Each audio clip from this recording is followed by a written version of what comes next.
আসসালামু আলাইকুম বন্ধুরা। আজ জানতে পারবেন নামাজি ব্যক্তির শরীর স্ক্যান করে বিজ্ঞানীরা কেন হতবাক হয়েছিল। নামাজরত ব্যক্তির শরীর স্ক্যান করে বিজ্ঞানীরা যা পেল তা সত্যি অবাক করা। মালয়েশিয়ার একটি ইউনিভার্সিটির বিশেষজ্ঞ দল এবং কিছু বিজ্ঞানীরা একটি গবেষণা করেছিলেন, মানুষ যখন নামাজ পড়ে তখন তাদের ব্রেনের মধ্যে কী ঘটে সেটি দেখার জন্য কয়েকজন নামাজি ব্যক্তির শরীরে সেই উন্নত টেকনোলজি সম্পূর্ণ মেশিনকে সংযুক্ত করলো। তখন বিজ্ঞানীরা দেখল একজন নামাজি ব্যক্তি যখন সেজদায় যায় তখন তার মস্তিষ্কের আলফাবেট আরও বেশি সক্রিয় হয়ে যায়। তাদের মস্তিষ্কের ভেতরে এমন একটি প্রক্রিয়া হতে থাকে যে প্রক্রিয়াটি মানুষের মস্তিষ্কের ভেতরে মানসিক সুখ শান্তিকে কন্ট্রোল করে।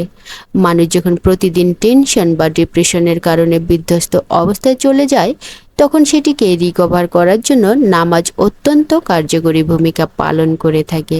কিন্তু বিস্ময়কর ব্যাপার হচ্ছে সাধারণ মানুষের মস্তিষ্কের এই আলফাবেট ঘটতে যুগের পর যুগ লেগে যায়, কিন্তু একজন নামাজি ব্যক্তি যখন নামাজে দাঁড়ায় এবং যখন সে সেজদায় যায় তখন তার মস্তিষ্কে আলফাবেটের বৃদ্ধি ঘটে, যে কথাটি রাসূল সাল্লাল্লাহু আলাইহি ওয়াসাল্লাম এর বলা অসংখ্য হাদিসে সত্য বলে প্রমাণিত করেছে।